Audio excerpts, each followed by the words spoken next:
لله رب العالمين والصلاة والسلام على من كان نبيا وآدم بين الماء والطين أما بعد فأعوذ بالله من الشيطان الرجيم بسم الله الرحمن الرحيم يا أيها الناس اعبدوا ربكم الذي خلقكم والذين من قبلكم لعلكم تتقون صدق الله العظيم وصدق رسوله النبي الكريم الأمين۔ خالق نبیل نے قرآن مجید فرقان حمید کے اندر ارشاد فرمایا کہ اے لوگو عبادت کرو اپنے رب کی، وہ رب جس نے تمہاری تخلیق کی یعنی تمہیں پیدا فرمایا اور انہیں بھی پیدا فرمایا جو تم سے پہلے گزر چکے ہیں۔ آج کا ہمارا گفتگو کا عنوان دوسرا روزہ ہے، رمضان المبارک میں 4 کام کیے جائیں، یعنی رمضان المبارک کے اندر یہ 4 کام جو ہیں وہ ضرور کیے جائیں، اس حوالے سے ہمارا موضوع ہے۔ تو سب سے پہلی بات یہ بات یاد رکھیے گا، رب کائنات نے فرمایا والذین آمنوا اشد حبا للہ، اور وہ لوگ جو ایمان لاتے ہیں اب وہ کرتے کیا ہیں؟ فرمایا وہ رب سے بڑی سخت محبت کرتے ہیں، یعنی وہ اپنے رب سے انتہا درجے کی محبت کرتے ہیں۔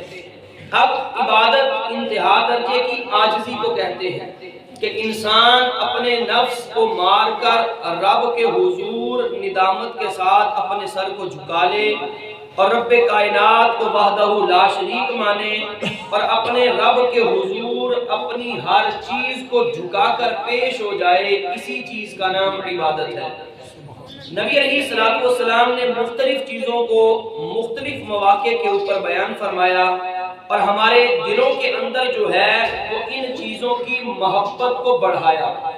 اب وہ چیزیں کون سی ہیں کہ اس سال ماہ رمضان المبارک میں ان خاص 4 چیزوں کے اوپر اگر ہم کام کریں تو اس سے فائدہ یہ ہوگا کہ ہمارے دل کے اندر جو ہے وہ محبتیں پیدا ہو جائیں گی اور رب کے حضور ہماری قبولیت کا جو ہے وہ ذریعہ اور سبب بن جائے گی۔ اب وہ میری نظر کے اندر 4 چیزیں کون سی ہیں؟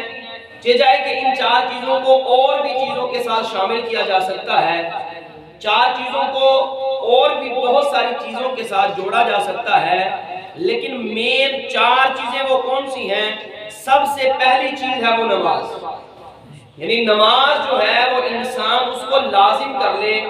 ایک تو ہے نا رب نے فرض کی ہے، لیکن یہ ہم جانتے ہیں کہ رب نے نماز فرض کی ہے لیکن ہم اپنے اوپر لاگو نہیں کر رہے۔ اب وہ نماز چاہے فرض ہو چاہے نفل ہو چاہے سنتیں ہوں، اب نماز وہ دن کی ہو چاہے رات کی ہو، یعنی رات کی نماز کے اندر نوافل آ جائیں گے اور دن کی نمازوں کے اندر جو ہے وہ 7 فرض بھی ہوں گے۔ اب دوسرا کام جو ہے وہ ہے کثرت کے ساتھ استغفار کرنا، یعنی رب کے حضور توبہ کرنا جو سابقہ گناہ ہو چکے ہیں اور آئندہ کے لیے رب کائنات کی بارگاہ میں عہد کرنا، مولا جو زندگی کے ایام گناہوں کے اندر گزر گئے وہ تو گزر گئے، مولا اب میں عہد کرتا ہوں کہ میں اپنی طرف سے پوری کوشش کروں گا آئندہ جو ہے وہ گناہ مجھ سے سرزد نہ ہو۔ اب فرمایا تیسرے نمبر پر جو ہے وہ قرآن کریم کی تلاوت ہے، قرآن پاک کے ساتھ اپنے رشتوں کو جو ہے وہ پکا اور مضبوط کیجئے۔ اب جو بندہ قرآن پاک کے ساتھ محبت والا رشتہ قائم کرتا ہے اس کا سب سے بڑا فائدہ یہ ہوتا ہے کہ رب کا قرآن حشر کے دن سفارشی بن کر کھڑا ہو جائے گا۔ اب چوتھے نمبر پر کام جو کرنا ہے، آج ہر بندہ جو ہے وہ در در پہ جا کے مانگتا ہے، چوتھے نمبر پہ یہ ہے اپنے رب سے کثرت کے ساتھ دعائیں مانگو۔ اس ماہ مبارک کے اندر کثرت کے ساتھ، ہم لوگوں سے بھی تو مانگتے ہیں نا، کبھی اس سے بھی تو مانگی ہے نا جو ساروں کو عطا فرماتا ہے۔ اب نبی علیہ السلام کے غلاموں، ترمذی شریف کے اندر حدیث پاک ہے، نبی علیہ السلام نے فرمایا دعا عبادت کا مغز ہے، جو بندہ عبادت کرے، عبادت کرنے کے بعد رب کے حضور اپنے ہاتھوں کو بلند کر کے جو دعا مانگے گا نا، رب اس کے خالی ہاتھ نہیں موڑے گا بلکہ جو اس کی چاہت ہوگی رب عطا فرما دے گا۔ اور اسی ترمذی کے اندر حدیث پاک ہے، فرمایا دعا عبادت ہے، یعنی ایک تو یہ انسان جو بھی عبادت کرے گا وہ عبادت ہے، فرمایا اپنے رب سے مانگنا بھی عبادت ہے، کہ اپنے رب سے مانگو جو دل میں آتا ہے وہ مانگو۔ اور اسی ترمذی کے اندر حدیث ہے، نبی علیہ السلام نے فرمایا رب کے ہاں دعا جو ہے وہ بڑی اکرام والی ہے، بڑی عزت والی ہے۔ اب نبی علیہ السلام کے غلاموں نماز کے بارے میں اگر نبی علیہ السلام کی زندگی کو دیکھ لیا جائے، کوئی بھی معاملہ آیا تو کملی والے مصطفیٰ نے نماز کو ترجیح دی ہے۔ سورج گرہن آیا تو کملی والے مصطفیٰ نے نماز پڑھی، چاند گرہن لگا نبی علیہ السلام نے نماز پڑھی، اور بارش نہیں ہو رہی تو نماز استسقاء کو ادا کیا۔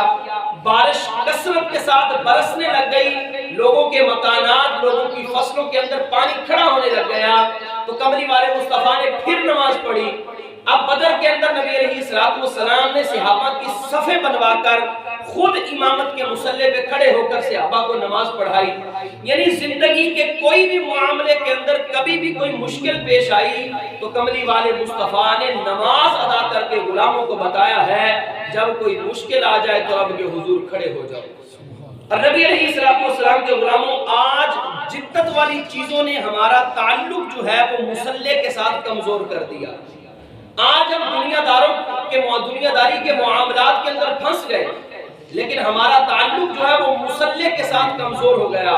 ہمارے اوپر کوئی مشکل آتی ہے تو ہم دنیا داروں کے چہرے کی طرف دیکھتے ہیں، لیکن کبھی بھی ہم رب کی بارگاہ میں پیش ہونے کے لیے مصلی نہیں ڈھونڈتے کہ مصلی ڈھونڈ کے جو ہے وہ رب کی بارگاہ میں کھڑا ہو کر اپنی عرضی کو پیش کرو۔ اور نبی علیہ السلام کے غلاموں حضرت سیدنا زید بن ثابت رضی اللہ تعالیٰ عنہ بیان فرماتے ہیں، مجمع الزوائد کے اندر یہ حدیث پاک ہے، فرمایا میں نبی علیہ السلام کے ساتھ نماز کے لیے جا رہا تھا تو کملی والے مصطفیٰ چھوٹے چھوٹے قدم اٹھا رہے تھے۔ یعنی تھوڑا سا قدم اٹھاتے ہیں، تھوڑے تھوڑے کر کے، چھوٹے چھوٹے قدم کر کے۔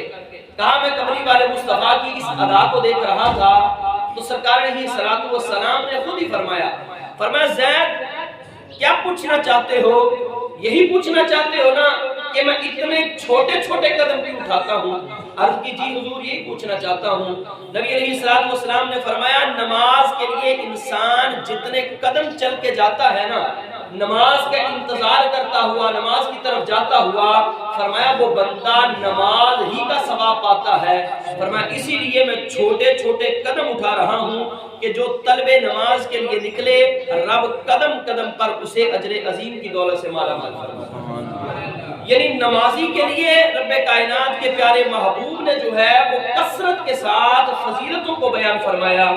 اور اسی طرح اگر یوں کہہ لیا جائے کہ ذکر حبیب کم نہیں وصل حبیب سے، یعنی ذکر حبیب اگر بندہ کرتا رہے تو وصل کہتے ہیں ملنے کو، یہ حبیب سے ملنے سے کم نہیں ہے۔ بندہ ذکر تو کرے، وصل وہ خود عطا فرما دے گا۔ اسی طرح نبی علیہ السلام نے صحابہ سے ارشاد فرمایا صحابہ تمہیں پتہ ہے بندہ اپنے رب کے قریب کب ہوتا ہے؟ یعنی اس کے اندر لطف دیکھیے گا، کملی والے مصطفیٰ نے فرمایا صحابہ پتہ ہے بندہ اپنے رب کے قریب کب ہوتا ہے؟ یعنی یہاں سوچنے کی بات یہ ہے کہ بندہ اور رب کے قریب، صحابہ نے عرض کی یا رسول اللہ بتائیے۔ نبی علیہ السلام نے فرمایا بندہ اپنے رب کے قریب سجدے کی حالت میں ہوتا ہے۔ جب بندہ اپنی پیشانی کو سجدے میں رکھ دیتا ہے نا تو فرمایا بندہ سب سے زیادہ رب کے قریب ہو جاتا ہے۔ اور نبی علیہ السلام کے غلاموں، اسی طرح حضرت یوسف بن عبداللہ بن سلام، حضرت عبداللہ بن سلام کے یہ بیٹے ہیں، شہزادے ہیں، یہ حضرت ابو دردہ رضی اللہ تعالیٰ عنہ کی تیمارداری کے لیے آئے، بیمار کرسی کے لیے آئے۔ اور جب آ گئے نا تو حضرت ابو دردہ کہتے ہیں بھتیجے تو کس کام کے لیے اس شہر میں آیا ہے؟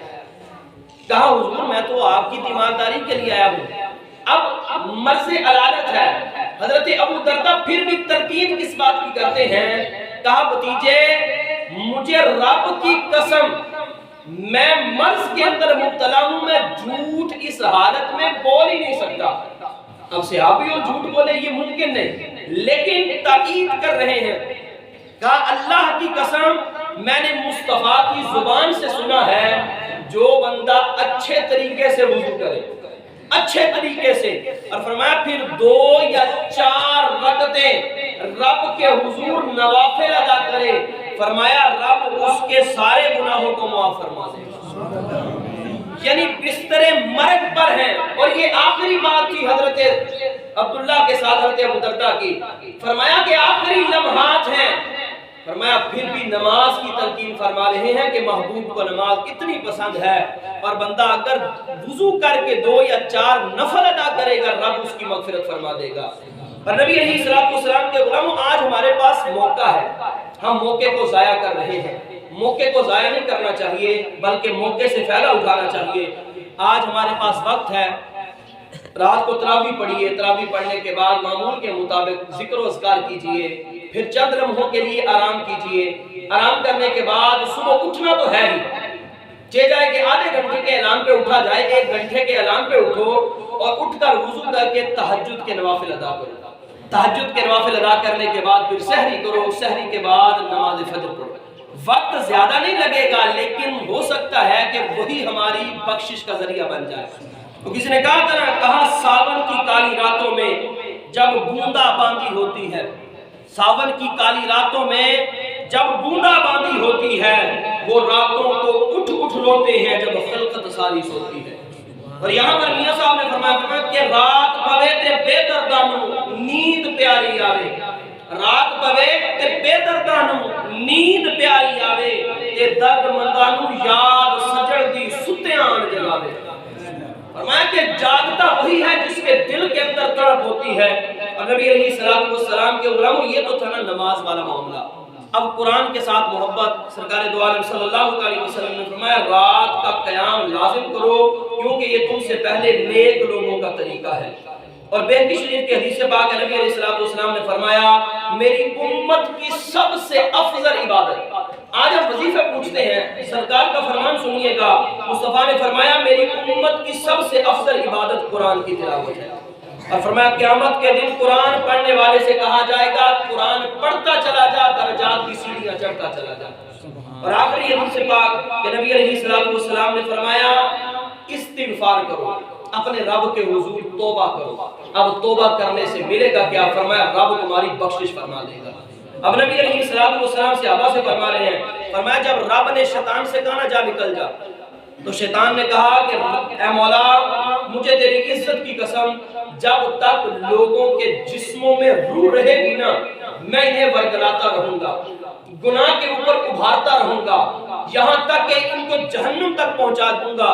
تو کملی والے مصطفیٰ نے فرمایا اے میرے صحابہ، رب نے بڑا کیا فرمایا؟ عرض کی جی حضور فرمائیے۔ سرکار نے فرمایا رب نے فرمایا اے ابلیس تو یہ کہتا ہے تو میرے بندوں کو ورگلائے گا، گناہ کی طرف لائے گا۔ فرمایا سن مجھ رب کو اپنی عزت کی قسم، جب میرے بندے گناہ کر لیں گے، گناہوں پہ نادم ہو کر جب میری بارگاہ میں پلٹ کے آئیں گے میں ان کے سارے گناہ معاف فرما دوں۔ تو ورگلاتا رہا لیکن میرا بندہ میرے پاس پلٹ کے آئے گا نا میں اس کے سارے گناہ معاف فرما دوں گا۔ اس یہاں سے کبھی ہم نے کنارہ نہ کیا، اس یہاں سے کبھی ہم نے کنارہ نہ کیا، اور تو نے بھی تو دل آزردہ ہمارا نہ کیا، ہم نے تو جہنم کی بہت کی تدبیر، پر میرے مولا تیری رحمت نے گوارا نہ کیا۔ فقیران آئے صدا کر چلے، دنیا خوش رہو یہ دعا کر چلے، وما علیہ